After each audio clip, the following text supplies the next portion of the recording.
بسم الله الرحمن الرحيم. اللهم صل وسلم وبارك على سيدنا محمد. ازيكم حبايبي؟ عاملين ايه؟ يا رب تكونوا بخير يا رب، وصحة وسعادة وفي احسن الاحوال يا رب.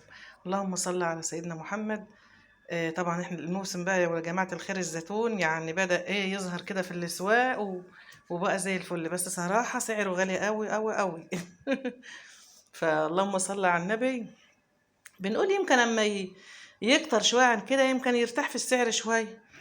فجبنا كده شوية زيتون مش كتير، يعني انا جبتهم كده للأكل حوالي 2 كيلو 2 كيلو ونص كده. قلنا ايه نعملهم كده استعجالة، وبعد كده هنجيب ان شاء الله من اللي هو التفاح الكبير نعمله بقى رمضان بإذن الله. طبعا انا فدغته كده بإيدي الهون، لازم افدغه عشان المرار بتاعه. والصبح ساعة ما صحيت يعني وغسلته بقى زي ما انتوا عارفين، الغسيل بقى والنظافة أهم حاجة. حطيت هنا حوالي معلقة سكر، وحطيت حوالي معلقة توم مهروس، وحطيت جزرتين مبشورين، وحطيت ايه الملح الخشن، وبس على كده. حطيت كبشة ليمون كده مسلوق، انا مش هحط معاه ليمون، يعني انا هعمله كده من غير ليمون. ده انا حاطه حوالي 7 8 ليمونات، يعني مش كتير. هنحدق الليمون لوحده الوقت. وحطيت شوية حبة البركة، كنت عايزة احط عصفر ما كانش عندي، في حاجتين ما تحطوش معاه. هحط عصفر بقى بإذن الله، وهحط خل لان ما كانش عندي الخل ولا كان عندي العصفر، فبعدت أجي اجيبهم. وباذن الله هنحط بقى ايه، نفتح تاني البرطمان بتاعنا ونحط شويه العصفر وشويه الخل مش كتير، يعني معلقتين 3 خل كده. واللهم صل على النبي. وشويه العصفر ونقلبه بقى كده بالمعلقه الخشب ونغطيه تاني ونركنه بقى يقعد معاكي كده شهر شهر ونص، وتفتحي عليه للاكل باذن الله ان كان لنا عمر يعني باذن الله.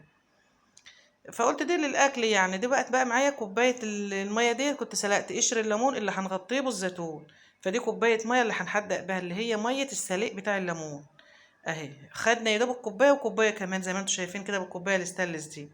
حطيت شويه زيت وحطيت كوبايه عصير ليمون. الكوبايه البلاستيك اللي كانت قدامي ديت كانت مليانه عصير ليمون، عصرها على ايدي.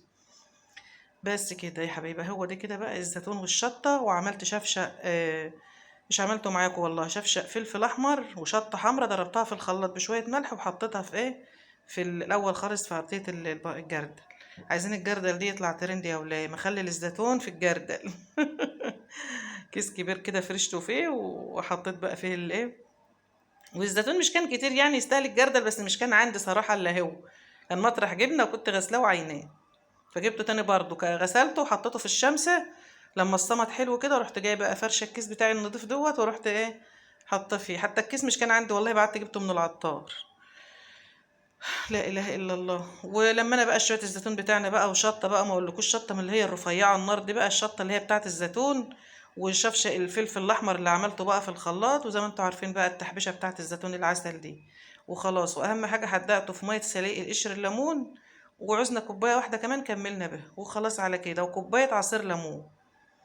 حاجه كده بألف هنا للي يشوف وللي يدوق. كنت سالقه برضو 2 كيلو ليمون اهوت، ومجهزه الشطه بتاعتهم مقطعاهم. والليمون ده بغير له ميته بقاله يومين، لان طبعا الليمون زي ما انتوا عارفين اخضر، ولازم تغيروا له الميه عشان ايه المرار بتاعه.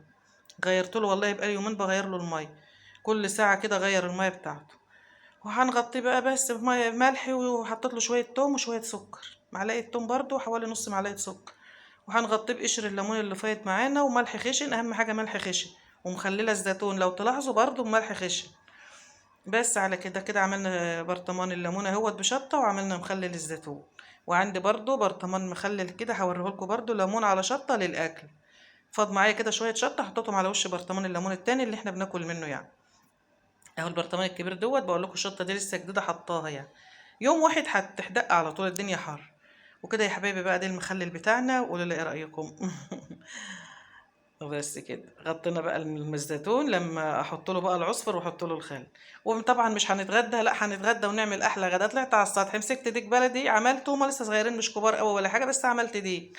وعملت طبقين بطاطس وشويه رز ابيض كده وشويه شوربه بقى وحته مخلل ليمون بقى كده والحمد لله. وكده رضا يا حبايب قلبي. واشوفكم يا حبايبي بقى في فيديو جديد.